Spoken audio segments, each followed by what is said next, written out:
Olá, sejam bem-vindos. Estarei tratando o assunto de equações parabólicas em problemas de radiopropagação. Esse material está sendo disponibilizado para a disciplina de caracterização de canais de rádio ao professor Cássio Gonçalves. Meu nome é Alexandre e eu estarei abordando a seguinte agenda na apresentação do trabalho. A motivação desse trabalho ela vem a ser a modelagem da propagação de ondas eletromagnéticas de longo alcance, que é essencial para o estudo do desempenho de sistemas de comunicação.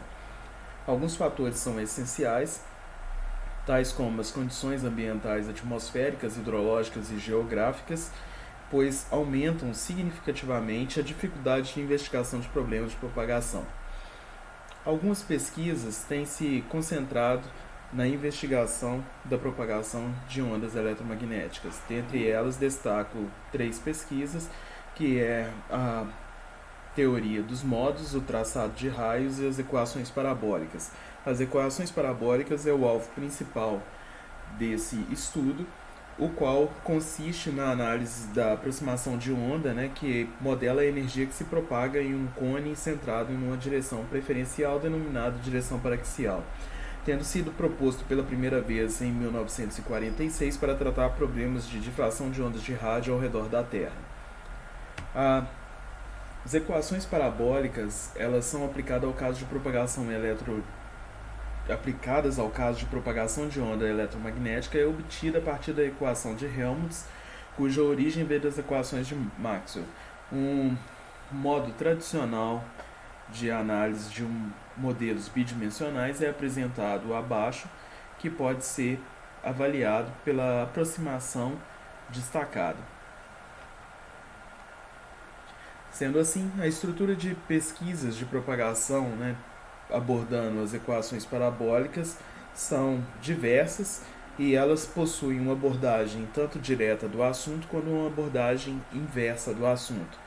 Portanto, diversos ramos já estão consolidados, já estão apresentados, envolvendo equações parabólicas, e as pesquisas ainda não se findaram. Ainda existem diversos ramos e categorias que podem ser exploradas, visando ainda mais a investigação do algoritmo em si. Sendo assim, temos que levar em consideração algumas soluções que são propostas para as equações parabólicas, podendo ser soluções numéricas e analíticas. Alguns métodos são utilizados tradicionalmente e, portanto, eu os apresento aqui nesse instante, que é o FDM, o FEM e o SSFT. E, recentemente, foi apresentada uma técnica em 2011, ela teve sua primeira citação, o qual ela utiliza de wavelets para resoluções de problemas de equações parabólicas. Em 2011, quando as wavelets foram utilizadas, elas foram utilizadas apenas como funções de teste para a implantação da técnica de elementos finitos, na análise de problemas de propagação. Por sua vez, as wavelets elas normalmente são muito utilizadas e muito conhecidas na utilização de processamento de sinais e imagens, que já vem sendo estudado desde 89. Então ela já é uma técnica que em processamento de sinais e imagens ela já se encontra bem madura. E uma limitação, que foi apresentado com a utilização de wavelets a partir de 2011 na análise de problemas de equações parabólicas e propagação eletromagnética, foi percebido que o passo, que ela ainda está limitada ao passo de propagação. Não ainda foi implantada uma solução que ela possa ser utilizada em sua totalidade, do mesmo modo que nos processamentos de sinais, o qual elas teria o passo independente. Ela poderia, durante a análise da propagação, utilizar passos que possam se ajustar de acordo com o perfil em análise. Então, essa é uma limitação até o momento que ainda pode ser explorada e apresenta grandes potenciais. Diante disso, os wavelets elas possuem algumas vantagens em relação a outras técnicas já bem consolidadas. Quando em comparação com as transformadas de Fourier, ela apresenta um tempo de computação inferior ao das transformadas de Fourier, com um grau de complexidade considerado O de n, que é inferior ao n log de n, que é utilizado na transformada rápida de Fourier.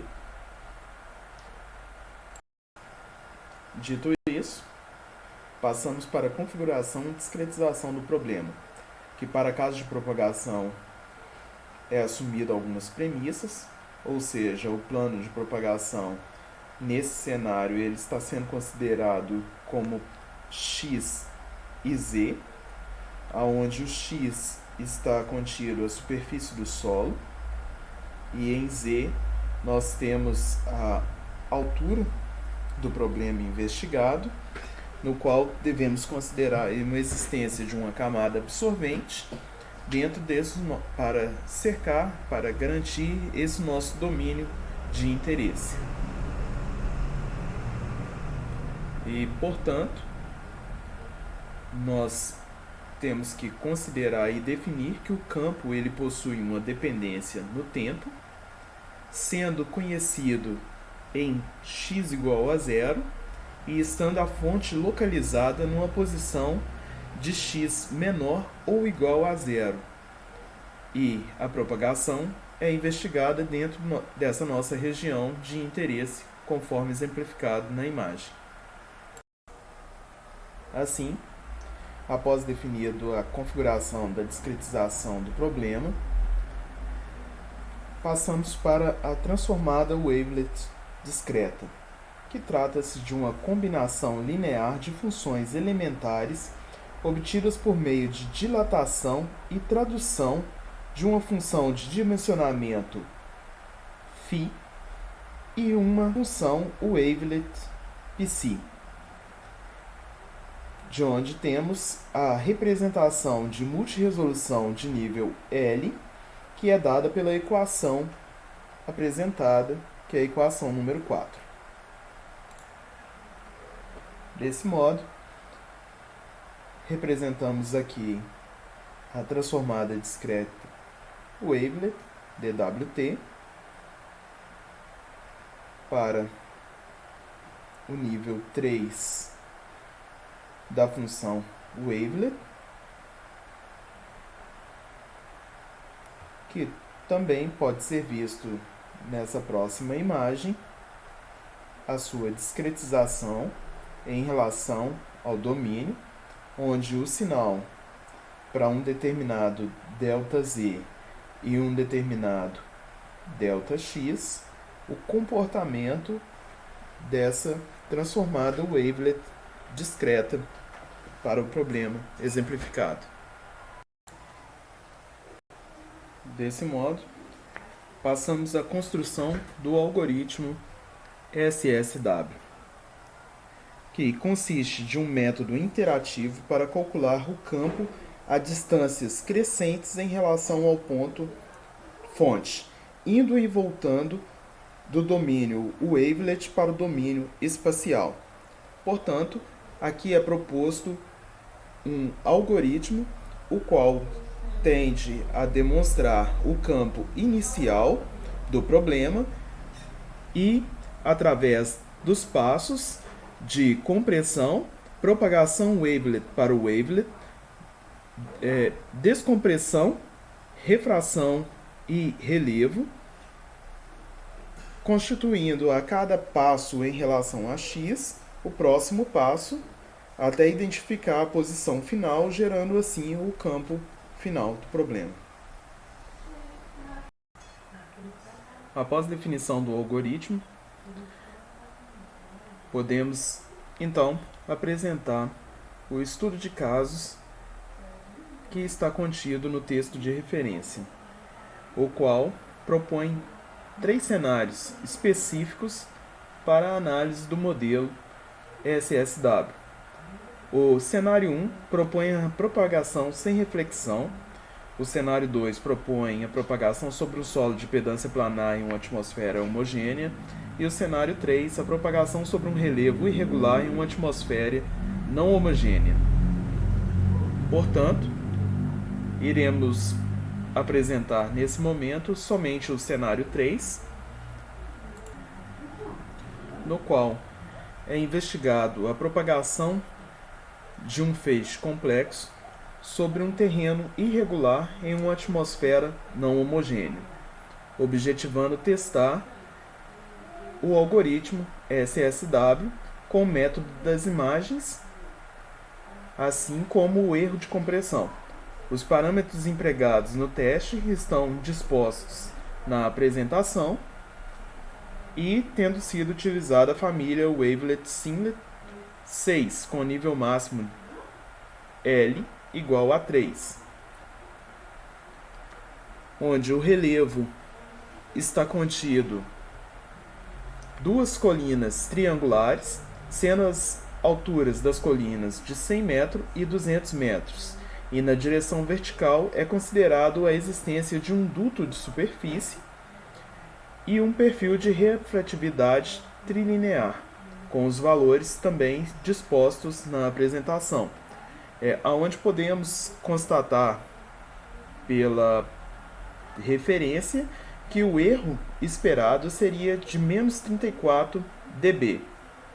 Com isso, nós temos esse resultado apresentado, o qual podemos constatar a existência do campo e os perfis de refração que ocorrem por essas duas colinas. E com isso, observamos também que o campo observado ele está abaixo, o erro do campo, normalizado, ele está abaixo desse perfil de referência estimado em menos 34 dB.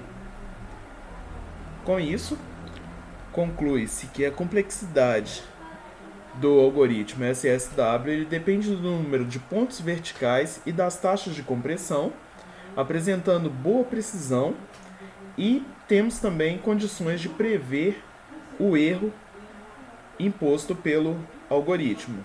No entanto, por alguns estudos foi observado que esse erro tende a ser menor até do que a previsão, dependendo do perfil, dependendo do ambiente, dependendo do cenário investigado.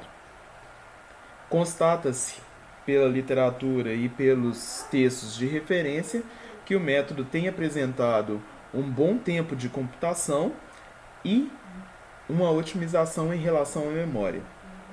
Então, com isso, podemos identificar e direcionar algumas propostas de continuidade de trabalho para o futuro, que seria uma melhor manipulação dessas matrizes no cálculo do campo pelo método SSW e definindo assim uma melhor técnica para tratamento da matriz que ali é pré-alocada, propiciando assim com que o resultado e o teste de validação do erro possa ser reduzido, fazendo um melhor tratamento dessa matriz que é pré-alocada.